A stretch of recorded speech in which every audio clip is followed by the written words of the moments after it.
Being the best player on any given team usually endows you with quite a bit of responsibility. However, when you throw in the task of being the captain and leader of your fellow players, in addition to that, the responsibility amplifies tenfold. There are only a special few players that have been capable of handling both of these responsibilities simultaneously, with most being unable to handle the pressure of juggling between the two.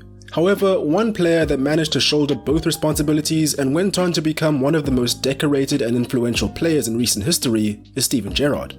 Stevie G was an absolute joy to watch during his playing time, a manager's dream, an incredible teammate, and surely the man crush of several Red Scousers. Since retiring and making the transition to life as a manager, it seems as though his future in his new line of work is very bright indeed, which is exactly why I thought that right now is perhaps the best time to remind everyone just how incredible this man was in his playing days. Having said that, without further ado, just how good was Steven Gerrard as a player, and even further to that, was he the perfect leader?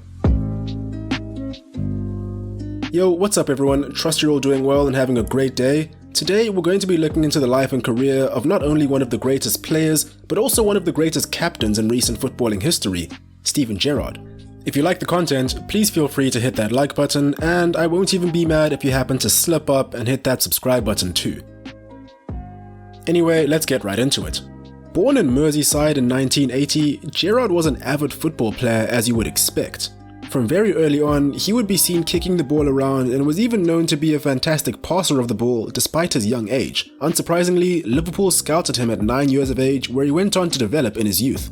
Further to his passing game, in his youth, Gerrard was technical, strong in the tackle, hard-working, and had exceptional reaction time. To many of us, knowing the player that he went on to become, this much is obvious. However, something that many may not know is that Gerrard's footballing journey was incredibly close to being cut short very early on in life. The reasoning for this? As the story goes, a 10-year-old Steven Gerrard was once going for a kickabout in the garden of his parents' house when the ball he was playing with rolled into an overgrown section of the garden. In an attempt to retrieve the ball, he swung his foot at the shrubbery and unfortunately managed to catch an upright garden fork instead. This resulted in the tool being deeply impaled in his big toe. As a result of this, there was some serious talk of amputations as a possible solution. However, thankfully it never came to this. Despite the fact that it did take some time for him to return to full fitness, I'm fairly certain that all Liverpool fans are incredibly thankful that the amputation talk was scrapped. By the time that Gerrard was 13 years of age, both him and Michael Owen were identified as quite literally the next big thing. To give you an example of just how special they were thought to be, Steve Highway, a former Liverpool legend and youth coach at the time, once stated that they took these two on a tour of Spain with the under-18 squad, something that was never done before and apparently has never been done since. And while Owen got off to an absolutely flying start with Liverpool, Gerrard's effect wasn't quite as immediate. When he was first selected for the first team at 18 years of age in 1998, the Liverpool faithful weren't too welcoming. In the final minutes of a match against Blackburn Rovers in the 1998-99 season, Gerrard was sent out to warm up before making a brief debut cameo, and while doing his warm-up, he recalls hearing the cop end echoing, "Who's this skinny twat?" At this point, you may be thinking something like, oh, if only these guys knew. And while you're 100% right in thinking that, at the time, these chants were probably a little justified. In his Liverpool debut, he came on and quite frankly did very little to prove his worth, only getting on the ball once or twice and wildly mishitting passes each time. And somehow his full debut proved to be even worse. Up against Tottenham Hotspur, Gerrard was tasked with playing as a right midfielder and was matched up against David Ginola, a man who would go on to be named as the Football Writers as well as the Players' Player of the Season that year. I don't think I need to say much more for you guys to guess what happened next. Gerrard was trashed. So much so that he hopes that his parents never got the chance to catch the post-match analysis on Match of the Day. But there was a reason for his underperformance. Gerrard saw himself as more of a central defensive player. Being played in unfamiliar territory was simply too nerve-wracking for the 18-year-old. In his own words, I was out of position and out of my depth. Despite this, even if Gerrard himself was feeling a little down, nobody associated with Liverpool was worried in the slightest. His class and ability was clear as day for anyone that was half paying attention. It was only a matter of time before the world saw that too. Just to give you all a little bit of context with regards to where Liverpool were at this particular moment in time, the infamous Spice Boys era was slowly but surely coming to an end. An era which, along with the boom in TV revenue and global acclaim of the Premier League, led to players such as Jamie Redknapp, David James and Robbie Fowler gaining superstardom. However, this superstardom was just about only gained off the pitch. Essentially no silverware made its way to Anfield between about 1995 and 2001, with many blaming the player's larger-than-life public profiles for this. Now, I can't seem to remember where I've seen this before. Look at me, I'm Paul Pogba, I can be casual and cool, and that's how, I want to be. By the time the 1999-2000 season came around, Gerrard had done enough to earn a regular starting position in Liverpool's midfield, playing alongside Jamie Redknapp. Just talking briefly on his actual abilities, which we'll continue to cover over the course of this video, Gerrard was showing everyone why the Liverpool higher-ups had placed such faith in him. His work rate and general energy on the pitch was impressive to both supporters and fellow teammates. His technical ability to read the game, and versatility was fully on display too. So much so that he played as a right back, a central midfielder, a right winger, as well as a defensive midfielder. However, as I've already mentioned, at this point in his career, he saw himself as a defensive midfielder, but he would soon branch into the box-to-box and then the number 8 midfield variants in due time. And while the 1999-2000 season was technically his breakout season, the one that followed was surely the one that put him on the map. In a season where he made 50 appearances, scoring 10 goals overall and making 7 assists, he went on to help Liverpool to an unprecedented cup treble, an FA Cup, a League Cup, and a UEFA Cup, all in the same season. He even scored in the final of the latter.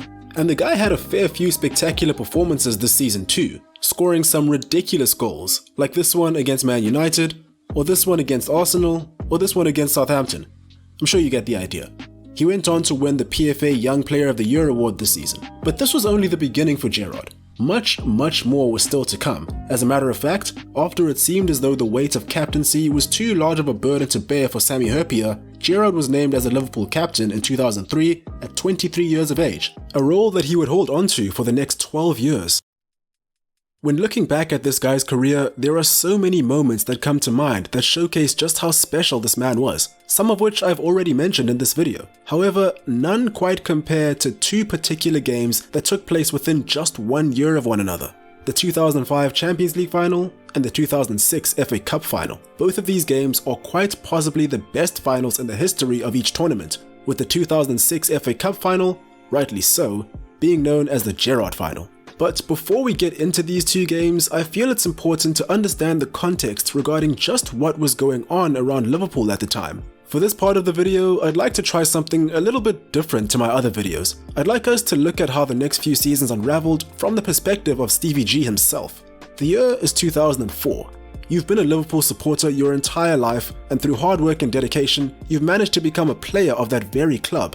And at 24 years of age, you're essentially the heart and soul of the club. In addition to that, after an incredible trophy-laden start to your career, you even earn yourself the captain's armband. However, things don't seem to be working out just as you thought they would a couple years after your incredible start. In your eyes, your beloved club is stagnating. They're just unable to compete for the trophies that you truly desire. And while all of this is happening, halfway across the country, Chelsea seem to be doing, and this is a technical term, an absolute madness. With the addition of Roman Abramovich, Jose Mourinho, and seemingly unlimited blank checks, they seem to be getting things done. At the start of the 2004-2005 Premier League season, having come in second place 1 season prior, they seem to be perfectly positioned to truly compete for their first Premier League title. But apart from that, and perhaps more importantly, they want you. However, you go with your heart and stay at your boyhood club. Also, a couple death threats from angry fans may have affected your decision, but we don't talk about that. And as the season progresses, it seems as though you may have made the wrong choice. Chelsea, simply put, run away with it. And Liverpool, not so much. Yeah, that's a 37-point difference, in case you didn't feel like doing the math. But perhaps that doesn't matter. After all, you found yourself in a deep run in the Champions League. Bayer Leverkusen, Juventus, even Chelsea, none could stop you on your way to the final. However, in the final, you matched up against AC Milan. This is a problem. And after going down 3-0 in the first half, it becomes even more clear just how much of a problem it is. That is until you inspire a sensational comeback, scoring the first goal in what was eventually a 3-3 scoreline and winning the match on penalties. The miracle of Istanbul. That season, you go on to make 43 appearances, score 13 goals and provide 7 assists in all competitions. And even further to that, you finished 3rd in the overall Ballon d'Or rankings this year. Surely you couldn't walk away from the club after a night like this. Oh, never mind. Although this time, your reasons for wanting to leave aren't due to a lack of faith in the club's ability, but rather the fact that they've failed to show adequate appreciation for all that you've done for them and continue to do for them. After all, Chelsea had just offered £32 million for you with a promise of £125,000 a week in wages, over double the £60,000 a week that you're currently earning. However, and quite miraculously might I add, just one day after the claims of your dissatisfaction go public, you sign a £100,000 a week contract extension and commit yourself to the club on a long-term basis. Quite the wild ride, I must say. But we're not done yet. In the season that follows, you go on to have your best season to date, scoring 23 goals in 53 appearances and making 13 assists along the way. And amongst those goals were 2 that were nothing short of priceless. Picture this. It's an FA Cup final against West Ham, a team that everyone labelled as the underdogs, by the way. Despite this, the Hammers score quickly and go 2-0 up in the first half. Although, you managed to drag Liverpool back to 2-2 with you providing an assist and then scoring the equaliser. However, West Ham score again to make it 3-2, and by the 90th minute, the score remains the same. Better luck next time, I guess. Nah, come on, let's be real. You do this in the 92nd minute, take the match to penalties, and win the whole damn thing. I think it's safe to say that at this point, all Liverpool fans started to suffer from sudden acute short-term memory loss. Club legend status restored. Okay, that was fun, but back to the spectator's perspective. In the seasons that followed, Gerrard only seems to get better. Despite losing the 2007 Champions League final in a rematch of the 2005 final against AC Milan, Gerrard was about to enter his true prime, from a personal perspective at least. This brings us all the way through to the beginning of the 2007-08 season of the Premier League. With the acquisition of Fernando Torres from Atletico Madrid, it seemed as though Liverpool were on course to mount perhaps their most fruitful title push in years, and Torres was in ridiculous form from just about the onset of his Liverpool career. Seriously, this guy was a revelation for Liverpool. Combine that with the already incredible talent of Steven Gerrard, and what you got was a duo that combined for 95 goals over the 2007-08 season and the 2008-09 season. For Gerrard in particular, the 2008-09 season was probably his true prime, the peak of his playing career, if you will. He scored 24 goals in 44 appearances overall, making 13 assists. His performances this season included a 5-0 win on aggregate against Real Madrid in the Champions League, where he scored twice, and a 4-1 win against Manchester United at Old Trafford. Performances like these led several to seriously consider whether Stevie G was the best player in the world.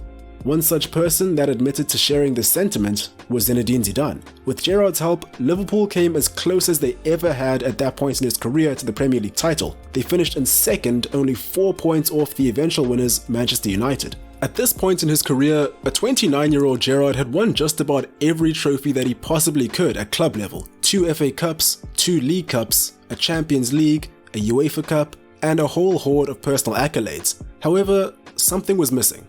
The big one. After all these years, and after coming as close as he did in the 2008-09 season, it seemed as though he was destined to never lift the coveted Premier League trophy. That is until 2013. But before that, how about a little context? Now, the seasons that followed Gerrard's prime were less than favourable for Liverpool. Despite the fact that Liverpool managed to win the League Cup in 2010, there was little to celebrate in that time period. At its worst, Liverpool finished in 8th place, and at its best, Andy Carroll was purchased for £35 million. Wait, hang on, I've mixed up my notes, that was a bad example. Anyway, by the 2013-2014 season, Luis Suarez was just about reaching meteoric levels of goal-scoring output, putting Liverpool in a very strong position to challenge for the title. And if you've been following along in this video, between the late 90s and early 2010s, if anything positive was happening in Liverpool, you can bet very good money that Steven Gerrard was involved. At 33 years of age, Stevie G gave us all a reminder of just how good he really was. He finished the season off with 13 goals and 13 assists in 34 games in the league. However, unfortunately, history just has a habit of repeating itself, doesn't it? This time, Liverpool missed out on the title by only 2 points, with Manchester City going on to lift the trophy.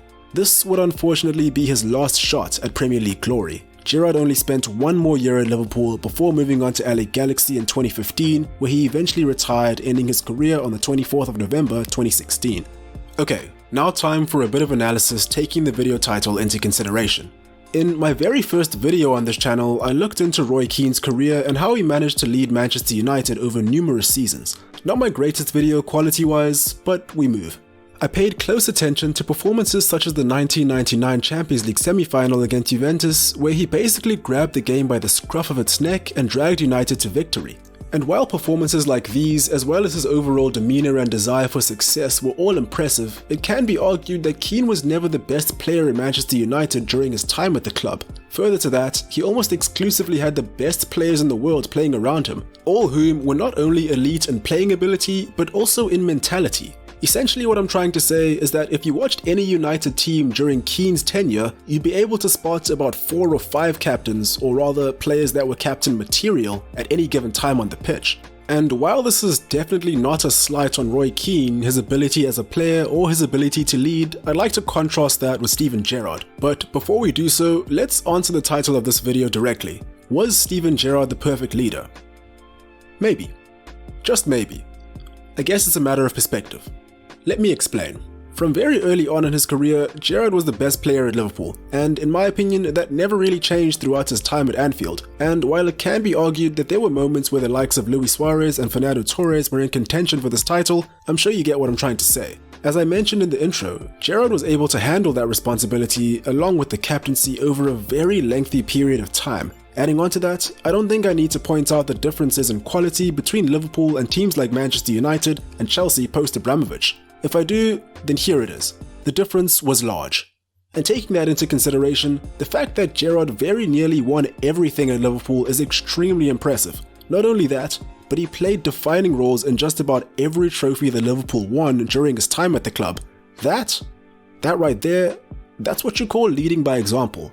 Now, I know that several people will go on and point out that Gerrard never won a Premier League title and claim that that invalidates everything that I've said in this video. And if that's you, listen here. No, I'm not having this. Please put some respect on Steven Gerrard's name. The man is nothing other than a legend of the game. And while I do agree that the lack of a Premier League trophy is somewhat questionable, I wholeheartedly don't believe that it takes that much away from his overall legacy. The man was, and seemingly still is for that matter, quite possibly the perfect leader. And there we have it. I'd be very interested to hear all your opinions on Steven Gerrard as a player. Do you think he gets the respect that he deserves from non-Liverpool fans and neutrals? And further to that, do you think he made a mistake in not going to Chelsea when the offer was on the table? Let me know your thoughts in the comments below.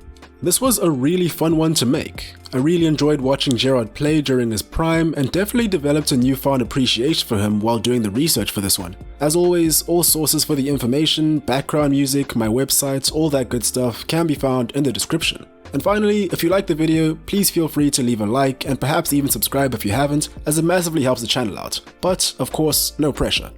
Anyway, that's all from me today. Hope you're all having an incredible day and will continue to have an incredible day further. Cheers, and I'll catch you in the next one.